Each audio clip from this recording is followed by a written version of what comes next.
신약 성경 로마서 10장 11절에서 13절까지입니다. 신약 성경 253쪽 전후로 있습니다. 함께 한 목소리로 하나님의 말씀을 봉독하겠습니다. 성경에 이르되 누구든지 그를 믿는 자는 부끄러움을 당하지 아니하리라 하니 유대인이나 헬라인이나 차별이 없음이라. 한 분이신 주께서 모든 사람의 주가 되사 그를 부르는 모든 사람에게 부요하시도다. 누구든지 주의 이름을 부르는 자는 구원을 받으리라. 아멘.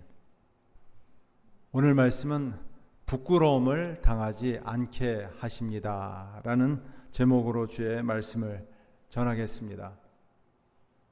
우리가 인생을 살아가면서 실패할 때가 있습니다. 한 번도 실패하지 않은 사람이 어디 있겠습니까? 한두 번 이상 크고 작은 일에 우리는 실패했습니다. 실패할 때 느끼는 마음은 두려움입니다. 혹시 내가 실패한 것을 다른 사람이 어떻게 생각할까? 다른 사람의 시선을 보면서 두려워할 때가 있고요. 너무 부끄러워서 숨고 싶을 때가 있습니다. 성격상 부끄러움이 없는 사람이 있어요. 제가 오늘 이렇게 앞에 찬양을 하는 모습을 보면서 너무 우리 현지가 너무 예뻤는데 어떤 걸 보고서 제가 좀 인상이 깊었냐면은 신발을 유심히 지켜봤어요. 하얀 신발인데 다른 신발이에요. 고무신이 아니라 장화를 신고 왔더라고요. 전혀 어색하지 않고 낯설어하지 않고 저렇게 장화 신는 모습이 너무 보기가 좋고 예뻤어요. 내가 나중에 한번 기회가 되면 집신을 한번 신고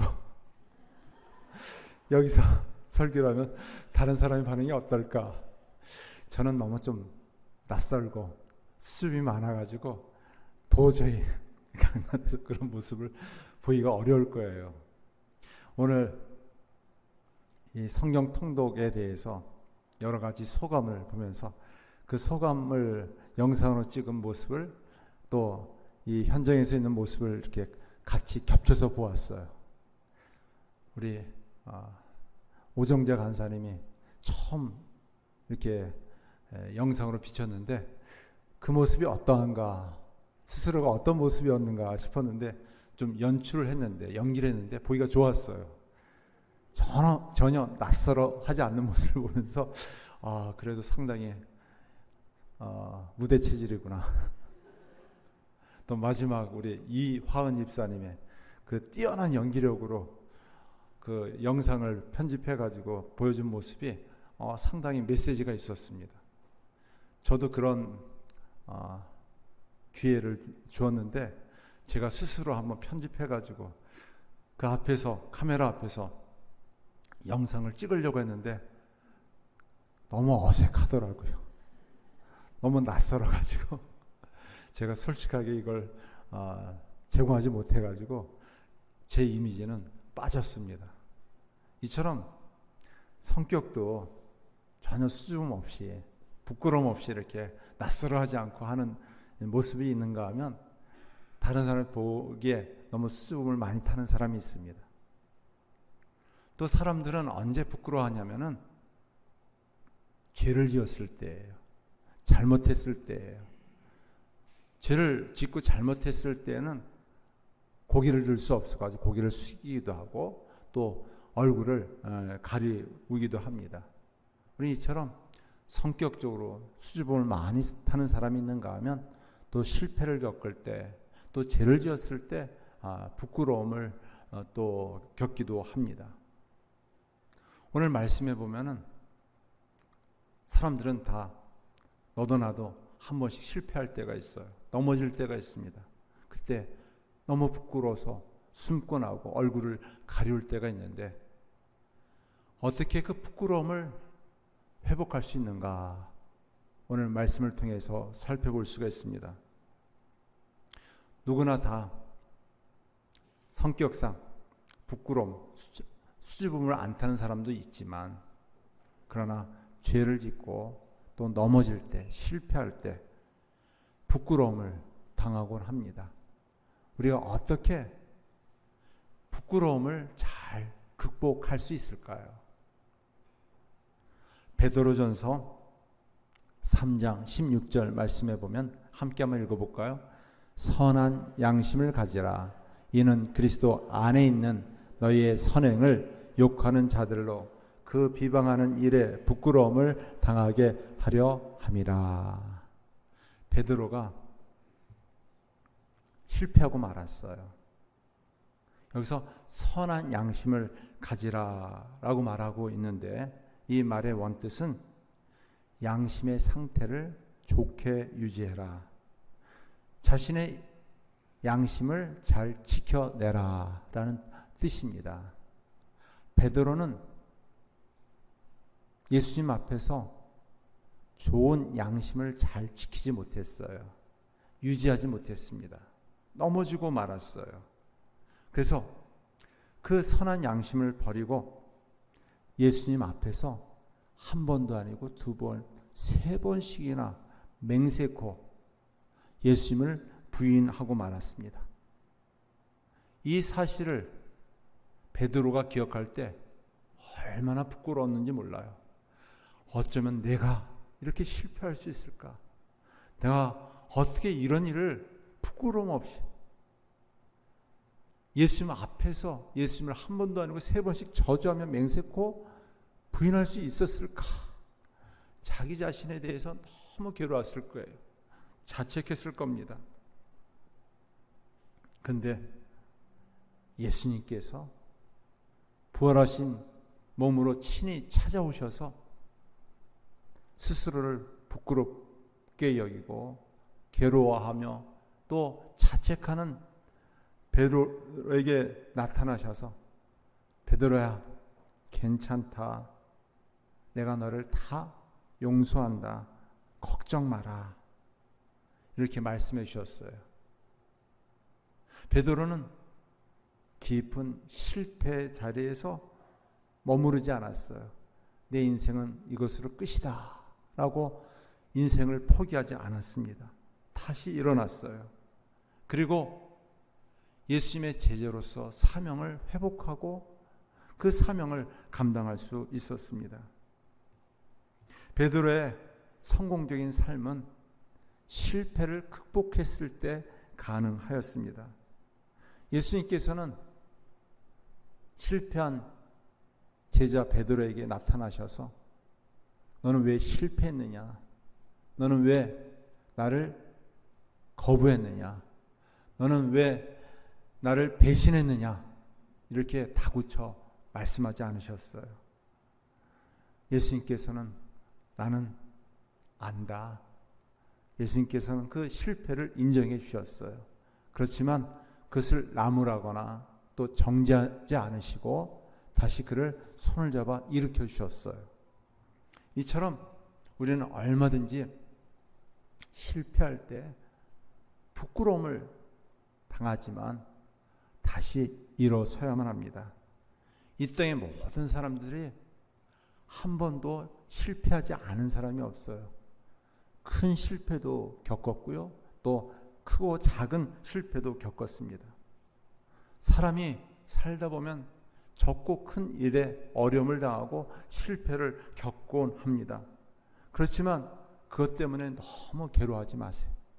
부끄럽게 여기지 마세요. 오히려 우리를 교만치 않게 하시려고 우리 삶에 있어서 더욱 성숙한 겸손의 삶을 살게 하기 위해서 실패를 겪기도 합니다. 또 실패를 또 허락하시기도 합니다. 특히 우리 성도 가운데에서 여러 가지 직장에 퇴직을 하고 또 일을 하다가 사업을 하다가 그만 실패하는 경우도 덜어 있습니다. 너무 힘들어해요. 또 많은 채무를 지어서 부채 때문에 어쩔 바를 몰라서 너무너무 힘들어하는 경우도 종종 봅니다. 근데 참 그 가운데서도 그 실패를 도망가지 않고 몰래 숨거나 피하지 않고 당당히 맞서서 일어서는 모습을 보았어요. 시간이 많이 걸리더라고요. 그래서 실패 자리에서 그냥 숨어서 피해서 또 거부하면서 있는 것이 아니라 내가 이 실패를 한번 딛고 일어서 보자. 또 여러 가지 많은 사람들에게 피해를 주고 어려움을 준 것에 대해서 내가 끝까지 이 책임을 감당하겠다라고 하면서 그 기간이 너무 오래 걸려서 10년 이상 동안 그 채무를 탕감하기 위해서 애를 쓴 사람도 보았어요. 그렇지만 어려움이 있었고 힘든 일이 있었지만 그 실패를 결국은 딛고 일어서는 모습을 보았습니다. 이처럼 하나님의 사람들은 실패를 두려워해서는 안 됩니다. 또 이 실패에 대해서 부끄럽게 여기고 도망가서는 안 됩니다. 이 땅에 실패하지 않는 사람은 아무도 없습니다. 예수님의 제자 베드로도 너무나도 치명적인 실수를 했습니다. 그렇지만 그 자리에서 머무르거나 포기하지 않고 다시 일어섰습니다. 우리도 얼마든지 실패 자리에 있지만 그것을 있는 그 사실을 인정하고 받아들이는 것이 무엇보다 중요해요.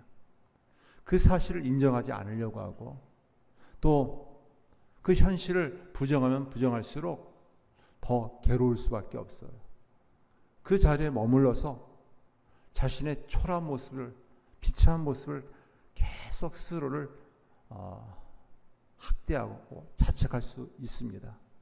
속히 그 실패의 자리에서, 부끄러움의 자리에서 일어서시기 바랍니다. 그것은 부끄러운 것이 아니에요. 실패는 영원한 실패가 아니에요. 얼마든지 그 자리에서 벗어나서 이길 수 있습니다. 성경 우리에게 말씀하고 있어요. 베드로도 그런 선한 양심을 지키지 못하고 실패했지만, 부끄러움을 당했지만 그 부끄러움을 당한 그 자리에서 머무르지 않고 다시 일어서서 선한 양심을 가져야 한다. 그리스도 안에 있는 사람은 비방을 당할 수 있지만, 욕을 당할 수 있지만 얼마든지 다시 일어설 수 있다라고 우리에게 권면하고 있습니다. 우리 모두가 실패의 자리에서 머무르지 말고 다시 일어서는 믿음의 용기를 갖기를 간절히 바랍니다. 우리는 크고 작은 실패를 겪지만, 부끄러움을 당하지만, 그러나 돌이킬 수 없는 가장 큰 부끄러움이 있어요. 돌이킬 수 없는 가장 큰 부끄러움. 다니엘서 말씀해 보면 많은 사람이 깨어나 영생을 받는 자도 있겠고, 수치를 당하여서 영원히 부끄러움을 당할 자도 있을 것이며 라고 말씀하고 있습니다. 우리가 이 땅에서 살면서 연약하기 때문에, 허물이 많기 때문에 실수도 있고 넘어질 수도 있고 실패도 있습니다. 그렇지만 영원한 부끄러움이 있어요. 영원한 수치가 있어요. 영원한 부끄러움과 수치는 무엇일까요? 우리 모두가 다 하나님 앞에 섰을 때 나는 너를 도무지 모르겠다, 나는 너를 전혀 모르겠다 라고 하나님께서 그 얼굴을 외면하실 때입니다. 그때는 너무너무 부끄러운 것이에요. 너무너무 수치스러운 것입니다. 진정한 부끄러움은 무엇인가? 죄악 때문에 당하는 부끄러움이에요. 하나님을 떠나 살다가 당하는 부끄러움입니다. 세상의 모든 부끄러움은 죄로부터 말미암습니다. 죄 때문에 두려운 일이 생기고 죄 때문에 부끄러운 일을 당하게 됩니다. 왜 아담과 하와가 그렇게 하나님의 얼굴을 보고 싶지 않아서 바위 틈에 숨어 있었을까요? 뿐만 아니라 그들은 너무 부끄러운 것을 입으로 가렸어요. 무화과 나무 입으로 가렸어요. 그 이유는 무엇인가? 바로 죄 때문입니다. 죄 때문에 두렵고 죄 때문에 부끄러운 일을 당하게 될까 봐 두려워서 결국 부끄러워하는 것입니다. 그러나 부끄러움 중에서도 일시적이고 현실적인 부끄러움이 있지만 영원한 부끄러움이 있어요. 영원한 부끄러움은 무엇인가? 예수님께서 우리를 모른다라고 외면하시는 것입니다. 이 영원한 부끄러움에서 우리가 해결할 수 있는 유일한 길이 있어요. 유일한 길이 있습니다. 그것은 무엇일까요? 바로 오늘 말씀 11절, 12절, 13절 말씀입니다. 우리 한번 같이 한 목소리로 한번 읽어보겠습니다. 성경에 이르되 누구든지 그를 믿는 자는 부끄러움을 당하지 아니하리라니 유대인이나 헬라인이나 차별이 없음이라. 한 분이신 주께서 모든 사람의 주가 되사 그를 부르는 모든 사람에게 부유하시도다. 누구든지 주의 이름을 부르는 자는 구원을 받으리라. 아멘. 가장 큰 부끄러움, 영원한 부끄러움은 무엇이냐? 하나님이 우리를 모른다 하시는 것이에요. 우린 모두가 다 하나님의 심판대 앞에 섰을 때가 있습니다. 그때 하나님이 우리를 모른다고 할 때 우리는 얼마나 부끄러울까요? 수치스러울까요? 결국 우리의 죄 때문에 우리는 멸망받아 지옥 형벌 받습니다. 지옥 형벌 받는 그 부끄러움 도저히 우리는 감당할 수가 없습니다. 하나님은 이런 영원한 부끄러움에 당치 않게 하기 위해서 우리를 너무너무 사랑하셨어요. 우리를 너무너무 긍휼히 여기셨어요. 우리가 죄 때문에 당해야 될 그 엄청난 부끄러움, 수치를, 그 욕을 예수님께서 다 담당하셨어요. 얼마나 그 부끄러움이 심했는지 벌거벗긴 모습으로 담당하셨어요. 그 고통이 얼마나 힘드셨는지 엘리 엘리 라마 사막다니 하면서 하나님이 나를 버리셨다라고 말씀하실 정도로 예수님께서는 우리를 대신해서 위해서 너무나 많은 수치와 욕과 부끄러움을 담당하셨어요. 이유는 딱 한 가지 때문이에요. 우리의 죄를 대신하기 위해서, 우리의 영원한 부끄러움을 대신하기 위해서 친히 십자가에서 그 많은 욕과 고통과 또한 부끄러움을 다 담당하셨습니다. 그리고 예수님을 믿기만 하면, 예수님을 믿기만 하면 영원한 부끄러움을 당하지 않게 하여 주시겠다 말씀하셨습니다.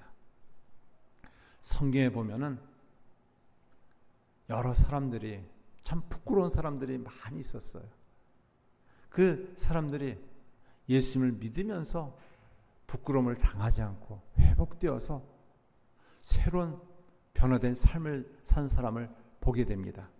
그 중에서 요한복음 6장 말씀에 보면 사마리아 수가성의 여인이에요.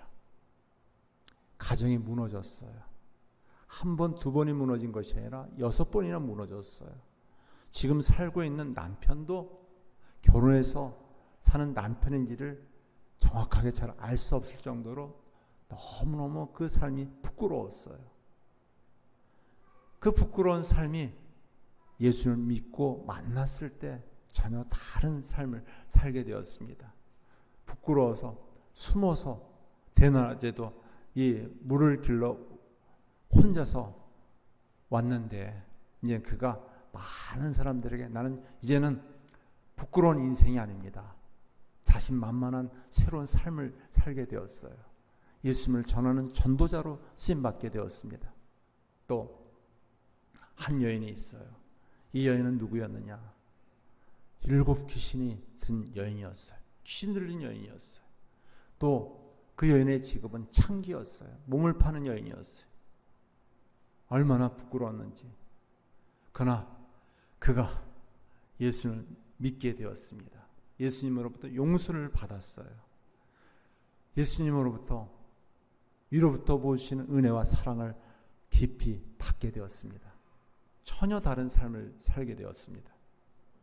또 세 번째는 돈이면 전부이다 라고 해서 쫄부 인생이었어요. 그렇지만 많은 사람에게 존경받지 못하고 비방과 욕을 당한 사람입니다. 그는 매국노라고 손가락 취급당한 사람이었어요. 키가 작았어요. 그래서 다른 사람은 키도 작다라고 또 그 외모에 대해서 손가락질을 당한 사람이었습니다. 그러나 뽕넘에 올라가서 예수님이 나를 만나주시면 이 부끄러움을 다 벗어버리게 해주실 것이다 라는 믿음을 가지고 뽕나무 돌 감람나무 위에 올라갔어요. 예수님께서 눈빛을 보시고 너는 이제 아브라함의 자손이 되었다. 내가 너의 집에 들어가서 함께 식사하자 라고 말씀하셨을 때 그의 마음이 뜨거워졌어요.